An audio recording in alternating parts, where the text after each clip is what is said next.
Now, the Bible tells us that it rained fire and brimstone on the cities of Sodom and Gomorrah. Now, what you see in front of you here is the results of large and small, well, varying sized chunks of sulfur, burning sulfur that have hit. And what we find here is that God rained this burning sulfur down upon this city, and rain is a perfect description of it. It landed just in the pattern that rain would fall, and the stuff, of course, the accumulative heat of all of this upon the city set the entire thing ablaze. The flashpoint of every material there, metal, stone, of course the people, and everything burned. And this sulfur continued to burn, and it vitrified the material around it. After it had burned it all up, sealed itself off from the oxygen, and then of course smothered itself out. And in each of these little crystalline capsules here is a varying size chunk of sulfur, and there are millions of these in these ashes that we have here. Now, some of them we have cracked open so you can see the sulfur inside, and others we have left intact, but there are millions of these here. So this shows that God indeed rained fire and brimstone upon these cities. And if you look in your dictionary under brimstone, you'll find that it is sulfur. Brimstone. Our first sample was found here, having been washed down from a higher location. This is the heavenly marker left behind, which proves the sites to be the real Sodom and Gomorrah. Exploring the cities further, more brimstone was found of various shapes and sizes.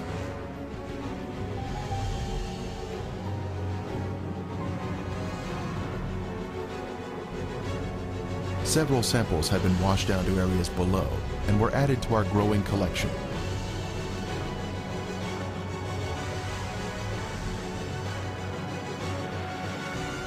This brimstone is made of monoclinic, white sulfur that has been burned or cooked at a high temperature.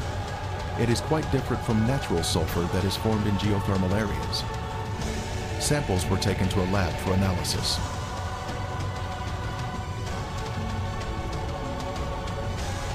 Each specimen was carefully separated and prepared for testing, with the outer portion cast aside.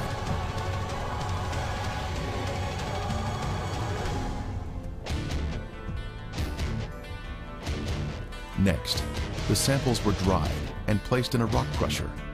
Then they were pressed onto a disc. Then they were loaded into a machine for the semi-quantitative X-ray analysis.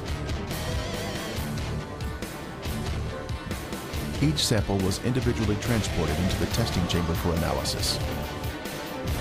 The results proved to be quite amazing.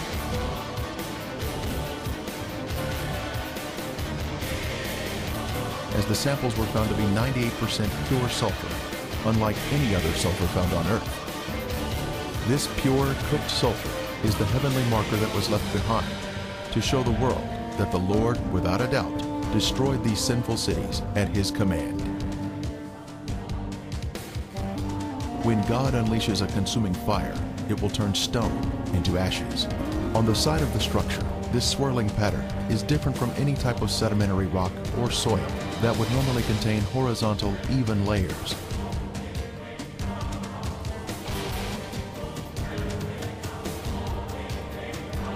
These swirling designs were also seen in other ashen formations in the cities.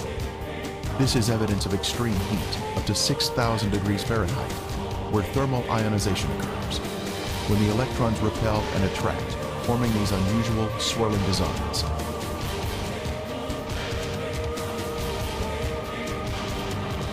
In Lot's day, this area was a swirling cauldron of death and destruction, rained down from the Lord in heaven.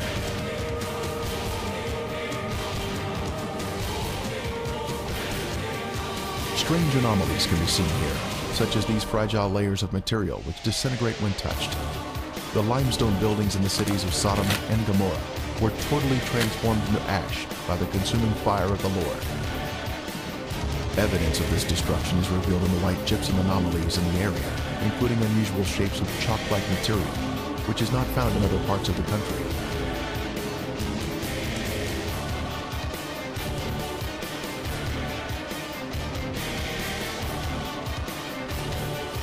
The biblical description tells us the cities were spread out, forming a line along the Canaanite border, not grouped together in one area, as some may think.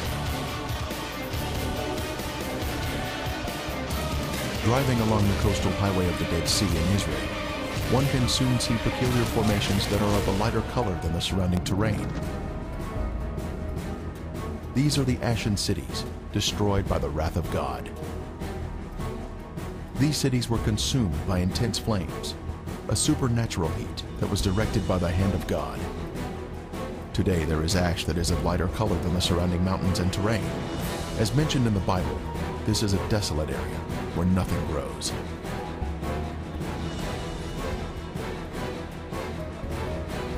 From the opposite side, we can see the same symmetrical structure and man-made angles.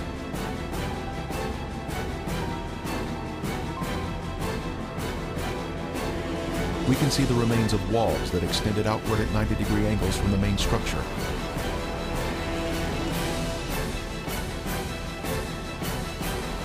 Once again, further evidence of man-made construction. Here we can see square windows that are visible in the walls of the structures, which give us a view of the past. Scanning the city for signs of prior habitation, we can see in the foreground a tower of cylindrical design, positioned at the edge of the city. The remains have suffered greatly during 3,500 years of wind and rain erosion. Even still, there is the appearance here of streets and man-made structures.